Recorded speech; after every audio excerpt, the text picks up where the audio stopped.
여호와의 말씀이 아미떼의 아들 요나에게 임하니라. 이르시되 너는 일어나 저 큰 성읍 니느웨로 가서 그것을 향하여 외치라.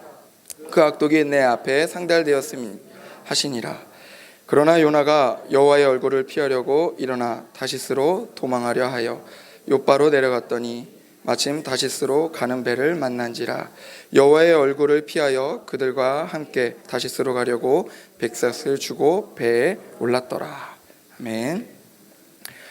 3일간 은혜로운 말씀을 전해주시고 가신 이 김양재 목사님께서 그 쓰신 책 중에 이런 말씀이 있습니다. 이 땅에서 가장 큰 기적은 그리스도를 믿어 구원받은 것입니다. 믿으십니까? 아멘. 오늘 이 요나서는 바로 그 기적을 하나님께서 사랑하는 그 백성들에게 전하는 과정이 잘 그려져 있습니다. 또 그 백성들을 향한 하나님의 마음도 잘 볼 수 있고, 또 그 많은 하나님의 그 예비하심 또한, 그 계획하심 또한 잘 그려져 있는 말씀입니다. 이 귀한 하나님의 말씀을 들으며 이 하나님의 사랑이 가득 담긴 이 구원의 기적을 전달하고 선물하는 우리 귀한 성도 여러분들이 되기를 주님의 이름으로 간절히 소망합니다. 오늘 본문을 보니까 이 요나를 부르시는 그 소명으로 시작을 합니다. 오늘 본문 1절을 같이 한번 읽어보도록 하겠습니다. 시작. 여호와의 말씀이 아미떼의 아들 요나에게 임하니라. 이르시되. 소명이란 임금이 신하를 부를 때 사용하는 단어입니다. 여호와의 말씀이 요나에게 임하니라. 이 왕 대신 하나님께서 종인 요나에게 하실 말씀이 있다라는 거죠. 그리고 사명이란 왕께서 맡기신 임무를 말하는 것인데, 그 요나가 맡은 임무는 2절에 나와 있습니다. 2절도 같이 한번 읽어보도록 하겠습니다. 시작. 너는 일어나 저 큰 성읍 니느웨로 가서 그것을 향하여 외치라. 그 악독이 내 앞에 상달되었음이니라 하시니라. 너희들의 죄악 때문에 너희들이 멸망할 수 있으니까 회개하라. 이런 내용을 요나 너가 가서 저 큰 니느웨로 가서 너가 외쳐줬으면 좋겠다라는 그 임무를 말씀하시는 거죠. 당시 이 아수르의 수도인 니느웨는 그 하나님을 대적하고 이 악을 꾀하기도 하고, 전쟁에는 아주 잔혹한 그 행위와 이 약탈을 일삼고 매춘이나 이 마술, 이런 많은 죄악들을 지으면서 하나님을 등지고 살았던 그런 사람들이었습니다. 이런 죄를 짓고 있는 이 니느웨가 회개하고 하나님 앞에 나올 수 있도록 요나를 부르시고 그들에게 가서 회개를 외치라라고 임무를 맡기신 거죠. 그런데 요나가 이 말씀을 듣자마자 냅다 째버립니다. 예상대로라면 여기서 빵 터져야 되는데 안 터지니까 저 혼자 웃겠습니다. 이래도 별로 안 웃는군요. 네. 더 우시니까 웃으시라고 제가 좀 웃겨봤습니다. 많이 웃어주세요. 요나가 하나님의 말씀에 불순종하고 도망쳐버린 이유는 두 가지가 있습니다. 첫 번째는 이 관계적인 문제였습니다. 자신은 니느웨랑 전혀 상관도 없을 뿐더러 당시 이스라엘은 이 아수르에게 조공을 바쳐야 했던 시기였기 때문에 이 아수르의 정책이나 이런 횡포 때문에 이스라엘 백성들 굉장히 힘들어하고 늘 마음이 상하고 고생만 했던 그런 시기였습니다. 우리가 일본에게 갖는 그런 감정이라고 생각하면 조금 이해가 쉬울 것 같습니다. 제가 요나가 왜 내가 그런 사람들에게 가야 하냐라는 거죠. 그리고 두 번째는 이 니느웨를 향한 이 두려움이 있었습니다.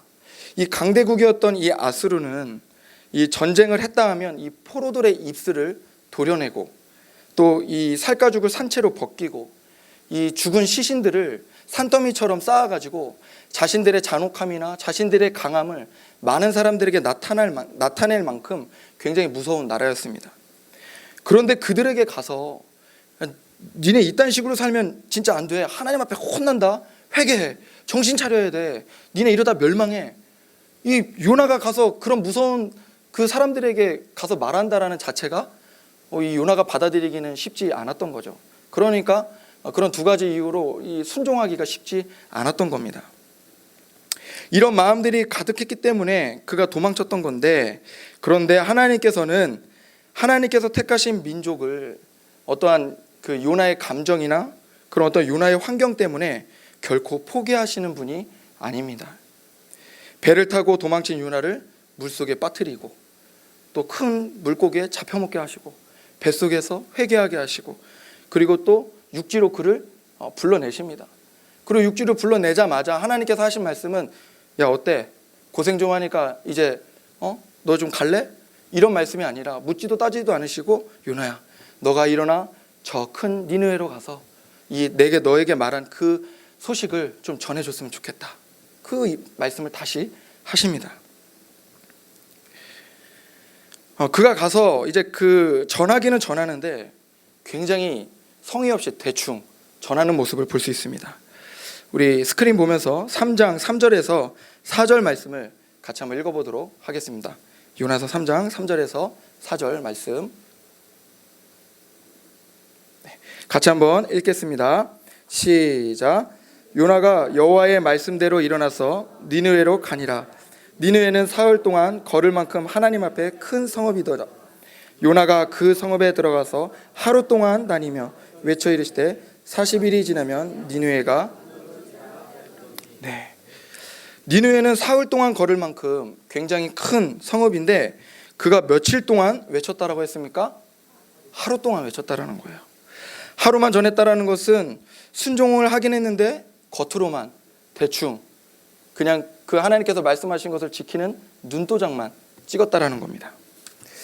그런데 이 3장 4절 이후부터 보게 되면은 이 요나가 사모하는 마음도 없이 굉장히 대충 오히려 짜증내는 그런 마음으로 그들에게 그 하나님께서 말씀하신 그 말씀을 전했는데 황당하게도 그 니느웨 백성들이 그 말씀에 반응하기 시작합니다.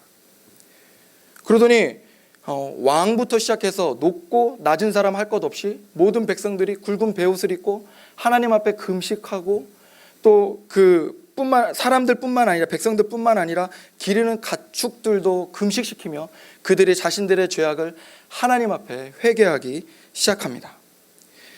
그렇게까지 그들이 회개할 수 있었던 그 뒷배경이 있는데 그 뒷배경에는 이 니느웨의 이 요나가 가서 말씀을 전하기 전에 그들은 이미 외교 정책을 실패하기 시작하고 또 그곳에 가뭄이 들기 시작했다고 합니다. 내부에서는 반란이 일어나고 굉장히 많은 어려움과 고난을 겪고 있었던 상황이었던 거죠. 심지어는 그 시점에 일식도 찾아왔다라고 합니다. 그러니까 그들이 봤을 때 뭔가 불길한 징조가 계속 나타나는 거예요. 막 이 해가 막 검은색으로 막 변하고 뭐 가뭄이 일어나고 막 내부에서 반란이 일어나고 많은 고난과 힘든 사건들, 두려운 사건들이 막 일어나니까 이들이 무서웠던 거예요. 바로 딱 그 시점에 요나가 도착해서 그런 하나님의 말씀을 전하게 되니까 그들이 말씀을 받아들였던 겁니다. 그러니까 그들이 이제 회개하기 시작했던 거죠. 하나님께서 이 요나를 통해 말씀을 받아들일 수 있도록 이미 밑작업을 다 해놨던 겁니다. 이 하나님의 백성들을 향한 그 하나님의 계획과 그 섭리는 정말 놀랍습니다. 아멘을 안 하시니까 역시 저 혼자라도 아멘을 해야 할까요? 하나님의 계획과 섭리는 정말 놀랍습니다. 네, 아멘. 저 혼자 안 하겠습니다. 고구마 전도왕이라는 별명을 가진 집사님이 계십니다. 이 김기동 집사님이라는 분이 계신데 그분이 뭐 책도 쓰시고 굉장히 이제 유명하신 분이에요. 그분의 이제 전도 방법은 우리가 고구마를 삶을 때 하는 그런 방법을 전도에 이렇게 대입시켜 가지고 그분이 이렇게 전도를 정말 많은 사람들을 전도를 했습니다. 그분의 전도 방법은 이제 1단계는 고구마를 선별하는 방법이에요. 그래서 고구마를 삶을 때 이 젓가락으로 이제 찔러 보는 거죠. 그래서 고구마가 찔렀을 때 푹 들어가면 이거 익었구나. 이거는 하나님이 예배해 놓으신 영혼, 준비해 놓으신 영혼. 이건 그냥 교회로 인도하면 돼. 라고 해서 그냥 교회로 인도하고 딱 찔렀는데 완전 들어가지도 않는 생고구마. 이런 고구마들은 이제 따로 선별해 가지고 2단계, 3단계 작업으로 들어간다고 합니다. 이 첫 번째 고구마를 선별하는 방법은 예수 믿으십니까? 라는 이 질문으로 고구마를 맨 처음 선별한다고 해요. 그리고 두 번째는 이제 이 생고구마들을 따로 이제 구별해 가지고 제가 이제 여러분을 위해서 기도하고 있습니다. 예수님 믿으면 좋은 게 너무나 많습니다. 막 이런 이야기들을 볼 때마다 계속 하시고 중간에 밥도 사주시고 막 여러 성경을 통해서 우리가 이제 보통 한번 전도하면 스쳐 지나가는 전도가 아니라 이 리스트를 작성해 놓고 계속 반복적으로 찌른다라는 거예요. 찔러서 언제 얼마큼 익었나, 그 익은 정도에 따라서 이 단계를 높여가지고 결국에는 교회로 전도하는 이런 고구마 전도를 사용하신 집사님입니다. 근데 이제 이분이 어느 날 이 과천에 이렇게 지나가시다가 과천에서 엄청 그 용하다는 유명한 이 작두도사집을 지나가셨대요. 근데 그 작두도사집을 딱 지나가는데 하나님께서 왠지 마음에 들어가라고 말씀을 이렇게 감동을 주시더래요. 말이 안 되잖아요. 작두도사 막 가면 칼 타고 있는데 들어가서 일단 아예 모르겠다. 하나님께서 뭐 또 말씀하셨으니까 나머지는 하나님이 하실 일이고 들어가야 되겠다 해가지고 들어가가지고 첫 번째 고구마를 찔렀던 거죠. 예수 믿으십니까? 여러분 작두도사 집에서 그런 말을 했으니 어떻겠습니까? 이 막 칼로 막 소금 막 뿌리고 막 위협하고 이런 과정들을 몇 번 겪으셨다고 해요. 그래도 계속 하나님께서 주신 마음이 있으니까 또 몇 번 반복해서 갔다고 합니다. 그래서 7번째 또 방문한 딱 그때 갑자기 이분이 다른 때와는 틀리 들어와서 잠깐 앉으라고 이야기를 하시더래요. 들어와 이렇게 앉아가지고 자기 이야기 좀 들어보라고 이야기하면서 자기에게 아들이 있는데 이 아들이 3년 동안 원인 모를 병으로 생사를 오고 가면서 지금 계속 누워있다라고 이야기를 전해주면서 만약 당신이 믿는 그 예수님께 당신이 기도해서 만약 내 아들이 낫는다면 내가 교회에 가겠다, 내가 예수님 믿겠다라고 말씀을 하셨대요.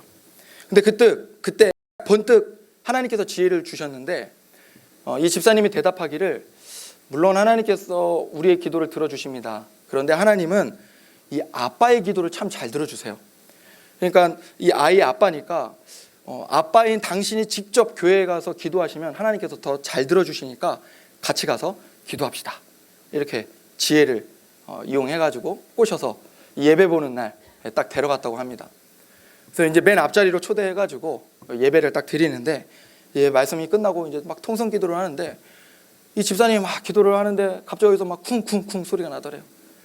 눈을 딱 떴는데 이 작두도사가 이 작두를 타듯이 막 이렇게 뛰면서 주여 주여 주여 주여 이러면서 주여 이 맛이 없어서 막 이러면서 작두 막 접신하는 것처럼 뭔가 그런 모습으로 막 기도를 하더랍니다. 막 펑펑 울면서 하나님 앞에 회개하고 막 근데 이제 자기가 배운 건 이거니까 이거를 막 하면서 그렇게 펑펑 울면서 회개를 하더래요.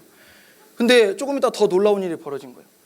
그 광경을 보던 장로님이 뭔가 도전을 받으셨는데 장로님도 주여 주여 주여 주여 이러면서 막 뛰기 시작하더래요. 근데 더 놀라운 일이 또 생겨났습니다. 성도님들이 장로님까지 뛰는 모습을 보니까 성도들이 다 일어나서 주여 주여 주여 이 맛이 없어서 하면서 온 성도들이 열정적으로 주의 이름을 부르며 찬양하고 뛰고 기도하는 일들이 그날 그 시간에 막 일어났다고 합니다. 아멘? 아멘. 한마디로 혼자 할 뻔했습니다. 하나님의 영혼을 하나님께서는 그 한 영혼을 구원하시기 위해서는 참 하나님의 많은 계획들 또 하나님의 일하심 참 너무나 사람의 말로 형언할 수 없는 놀라움이 우리에게 있는 것 같습니다. 그리고 이 4장에는 이 요나가 높은 곳에서 이렇게 니느웨 성을 이렇게 쭉 바라보면서 에이 그래도 그동안 저들이 저지른 죄악들이 있는데 하나님께서 그냥 한 번에 용서해 주진 않겠지. 그리고 저들 분명히 뭔가 잘못될 거야 라고 그런 마음으로 이렇게 뭔가 이게 안 좋은 마음으로 불만 섞인 마음으로 그들을 이렇게 내려다보고 있을 때 뭐가 이렇게 그늘을 가져다 주죠? 박넝쿨이 그 요나에게 그늘을 가져다 주잖아요. 그러니까 그 그늘 때문에 이제 시원하고 또 시원하니까 이제 기쁘고 편한 거죠. 그런데 얼마 안 있다가 그 박넝쿨에 이제 막 벌레가 생겨가지고 박넝쿨이 다 이제 시들게 되고 죽게 되죠. 그랬더니 또 자기가 내가 이렇게 물고기까지 타고 이곳에 와서 목숨을 걸고 복음을 전했는데 이까 한낱 박넝쿨 하나 하나님께서 지켜주시지 못하냐고 막 하면서 원망하고 짜증 섞일 때 하나님께서 하나님의 마음을 요나에게 말씀하시죠. 요나야 너가 수고도 아니해서 자란 저 박넝쿨 하나를 너가 그렇게도 아끼는데 저 성읍에 있는 자가 12만 명이요 그들이 키우는 가축들까지 그들이 수많은 사람들이 있는데 내가 어찌 아끼지 아니하겠느냐라는 이 아버지의 마음을 말씀해 주십니다. 말씀을 맺도록 하겠습니다. 오늘 이 말씀을 보면 사람의 사랑, 사람의 감정, 사람의 환경을 뛰어넘는 이 하나님의 사랑을 우리가 볼 수 있습니다. 너의 감정, 너의 사랑, 너의 환경 알았으니까 우선 내 사랑하는 백성들이 나를 모르고 죽어가지 않도록 너가 가서 좀 전해줬으면 좋겠다. 너가 필요한 거, 너 삶에 필요한 거 내가 알고 있어. 근데 너가 죽어가는 저 백성들을 향해 좀 가서 복음을 전해줬으면 좋겠다. 이 마태복음 6장 이 하반 부분에 보면 33절에도 보면 예수님께서 말씀하시기를 하나님께서 이미 너희 쓸 것은 다 알고 있어. 그러니 먼저 그의 나라와 그의 의를 구하라고 말씀하셨습니다. 너의 모든 건 내가 알고 있어. 그런데 저 백성들이 지금 죽어가고 있어. 너가 가서 나의 이 마음을 전해줬으면 좋겠다. 나사로가 돌무덤에 죽어 있을 때 예수님은 사람들에게 죽어 있는 나사로를 내가 능력을 줄 테니 너가 가서 살려오라고 말씀하시지 않으셨습니다. 무덤 앞에 있는 돌을 옮기라고 말씀하셨어요. 너는 돌을 옮겨. 내가 살릴게. 영혼을 살리는 그 구원의 기적은 주님께서 또 그 기적을 선물하는 사람은 바로 우리인 줄 믿습니다. 7월 19일 주일 설교가 인생 변화의 시작은 어디인가? 라는 제목으로 말씀이 선포되어졌습니다. 여러분, 우리의 인생 그 변화의 시작 어디인지 기억나십니까? 안 나시죠? 그래서 제가 말씀드리겠습니다. 우리 인생 변화의 시작은 그리스도를 만났을 때, 우리 인생 변화의 시작은 우리가 그리스도를 믿었을 때. 요나가 전한 그 복음을 통해 니느웨 백성들의 인생은 죽음으로 가다가 하나님 나라로 가는 변화가 시작되었습니다. 우리도 어느 누군가가 이 구원의 소식을 우리에게 전해주었고 선물해 주었습니다. 그러니까 오늘 우리가 이곳에 앉아 있겠죠. 어느 누군가가 우리에게 그 구원의 귀한 소식을 전해주셨고 또 하나님께서 그 선물을 통하여서 구원의 기적을 베풀어 주셨습니다. 사망의 그늘에 앉아있는 깊은 죄의 구덩이에 그 동굴에 갇혀있는 우리가 있을 때 어느 누군가가 그 입구를 막고 있는 돌을 옮긴 거예요. 그때 생명의 그 복음의 빛이 우리에게 찾아온 것입니다. 그 빛을 통하여서 기적을 베푸신 그 하나님. 이제는 우리도 누군가에게 이 기적을 선물하는 사람이 되어야 할 줄 믿습니다. 오늘 우리가 함께 기도할 때 삶이 바쁘고 지치고 쫓기면서 잃어버린 하나님의 마음을 좀 잃어버렸던 그 하나님의 마음이 가득하지만 또 삶 속에 지치고 힘들고 어려운 일들을 만났을 때 또 그 마음을 잃어버리고 또 잃어버리고 그래서 이 시간 우리가 그 잃어버린 마음을 좀 강구하려고 합니다. 찬양하고 기도할 때 우리가 전도하려고 했던 내 가족, 내 친구, 우리의 친척, 직장 동료, 학교 친구들, 그들을 생각하기 원합니다. 원래는 그들을 어떻게든 이곳으로 데려오고 했는데 그들이 듣는 것 같지도 않고 또 내 삶도 바쁘고 지치고 어려운 일이 생기니까 내가 전도하려고 했던 그 영혼들을 우리가 혹 잃어버렸다면 오늘 우리가 이 시간 찬양하면서 그 잃어버렸던 마음을 다시 회복하기 원합니다. 그리고 아버지의 마음을 나누어 주시고 전도할 수 있는 사람들을 위해 우리가 한번 간구하는 시간들이 되기를 소망합니다. 중요한 건